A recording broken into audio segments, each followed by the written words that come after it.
Halo teman-teman, perkenalkan nama saya Tasya Harwani Barus dari kelas 11 MIPA 3. Pada video kali ini saya akan membahas keterkaitan virus corona dengan sistem pernapasan manusia. Nah, mengapa virus corona dapat menyebabkan gangguan pada sistem pernapasan manusia?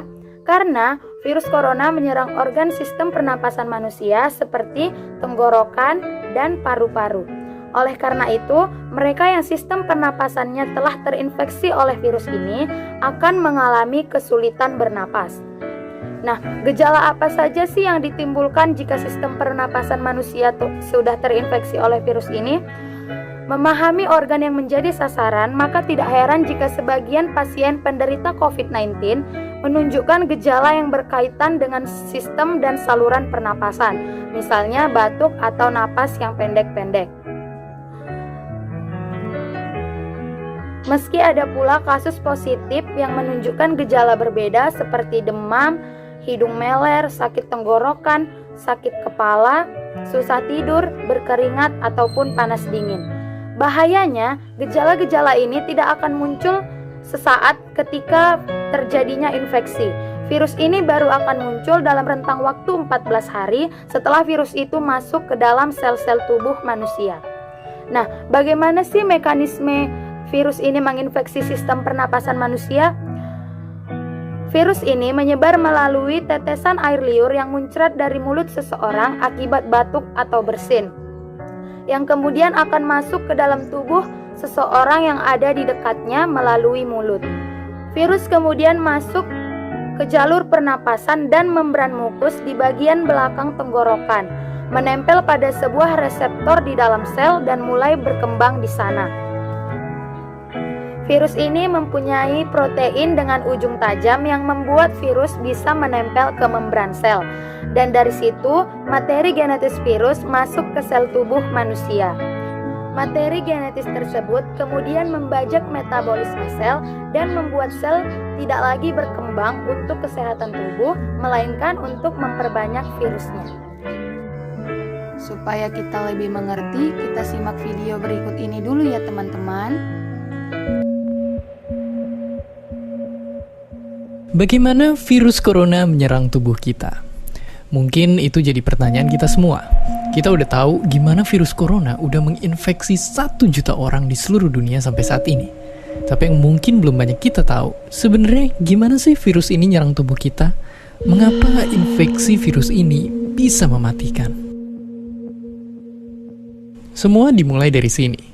Ketika virus corona masuk ke tubuh kita lewat percikan batuk atau bersin orang yang positif, baik secara langsung atau waktu kita nyentuh benda yang udah terkena percikannya dan gak cuci tangan setelahnya. Kalau udah gitu, si virus masuk lewat saluran pernapasan dan bergerak terus menuju sasaran utamanya, paru-paru. Disinilah virus yang punya 3 bagian utama ini mulai bekerja. Pertama-tama, paku protein corona ini akan nempel di paru-paru dan organ-organ lain yang selnya kaya akan protein ini, protein ACE2. Kalau tubuh kita ibarat rumah dan virus corona itu perampok, ACE2 itu ibarat gagang pintu rumah kita. Begitu udah nempel, perlahan tapi pasti virus ini akan ngedorong masuk ke dalam sel kita. Dan begitu berhasil masuk, barulah aksi sebenarnya dimulai. Di fase ini, tubuh virus corona akan membuka dan sang hacker pun terbebas.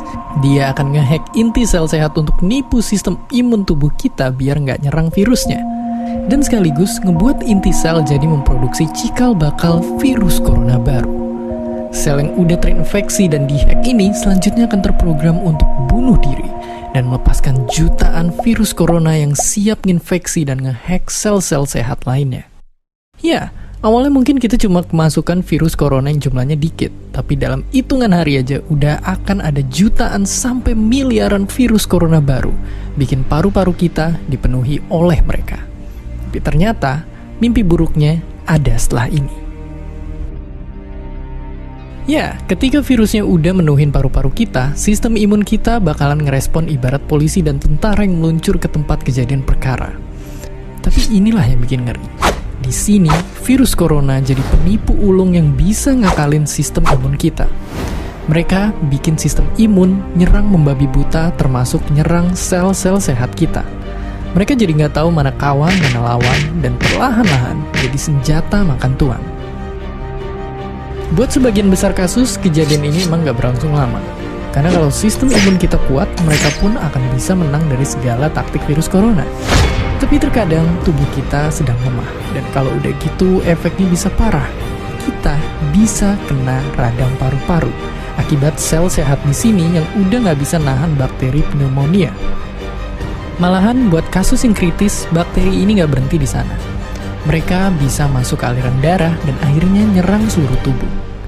Kalau udah begini, bernapas saja bakalan susah banget dan hidup kita ada di tahapan yang sangat kritis. Lalu apa sih hal yang harus kita lakukan agar terhindar dari penyakit ini? Yang pertama adalah meningkatkan imunitas atau daya tahan tubuh dengan cara perilaku hidup sehat. Caranya itu adalah memakan makanan yang bergizi, rutin melakukan olahraga, dan istirahat yang cukup. Yang kedua itu menghindari keramaian untuk mengantisipasi terkena penyakit ini. Tidak hanya itu, kita juga harus mematuhi protokol kesehatan yang ditetapkan oleh pemerintah, seperti memakai masker saat berada di luar rumah, dan selalu rajin mencuci tangan, dan juga memakai hand sanitizer setelah beraktivitas.